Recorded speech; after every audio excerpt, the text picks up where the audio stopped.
Hello everyone, today I am going to teach you the Cramer's method to solve any of the equation. Cramer's rule बाट आज हामी कुनै पनि दुईटा इक्वेशन्सहरुलाई कसरी सल्भ गर्न सक्छौं र क्वेशन एउटा दिएको छ x - 2y = 5 5x - y = -2.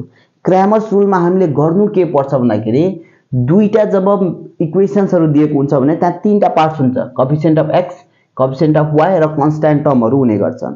So Cramer's rule ले के भन्छ यदि हामीले डिटर्मिनेन्ट d त्यसपछि dx र dy यदि फाइन्ड गर्यो भने x को भ्यालु भनेको dx/d त्यसैगरी y भनेको dy/d हुने गर्छन्. यो d भनेको डिटर्मिनेन्ट्स भयो. d भनेको डिटर्मिनेन्ट्सहरु हुने गर्छन्. त यसरी नै हामी डिटर्मिनेन्ट्सहरु मात्र युज गरेर पनि x र y को भ्यालु फाइन्ड गर्न सक्छौं. सो यसको लागि हामीले के गर्नु पर्छ let's see from this equations. So here given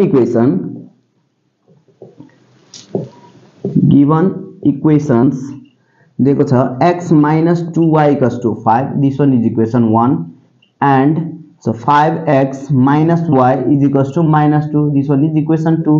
Now there you have to write coefficient of x, coefficient of y and here constant.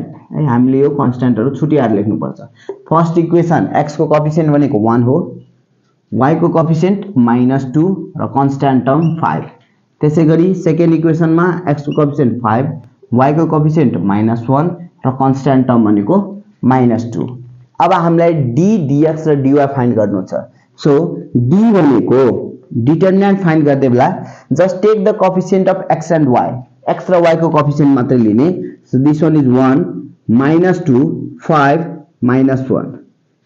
d लिँदै बेला के हुन्छ x र y को कोएफिसिएन्ट लिनु होला. सो यो हुन जान्छ 1 * -1 is -1 minus plus 5 to the 10 which is equals to 9. यो भनेको d आयो. अर्को हुने गर्छ अब dx. So while finding dx use गर्दै बेला हामीले यो x को ठाउँमा कन्स्ट्यान्ट टर्म रिप्लेस गर्ने. दिस इज 5 - 2 र y एज इट इज लिने -2 -1. अगेन 5 1 जा -5. सो -2 2 जा 4 कति हुन जान्छ -9. अर्को हुन जान्छ dy. सो dy मा y को टर्म को साथ हामीले कन्स्ट्यान्ट टर्म रिप्लेस गर्नु पर्छ. This is 1 5 and 5 -2. So this is -2 minus 5 5 जा 25. This one is -27.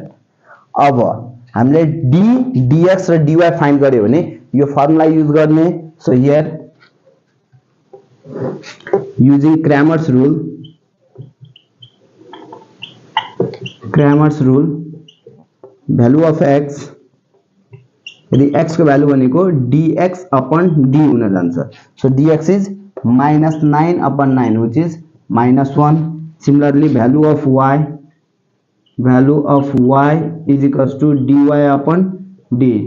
This is equals to -27 divided by 9. This is -3. Hence we can write x equals to -1, y equals to -3. यही नै यसको solution हो. So Cramer's rule मा के गर्नु पर्छ हामीले सुरुमा coefficient of x, coefficient of y र कन्स्ट्यान्ट टर्म छुट्याउनु पर्छ. अब d फाइन्ड गर्दै बेला के गर्ने x र y को कोएफिसिएन्ट्सहरु मात्र युज गर्ने.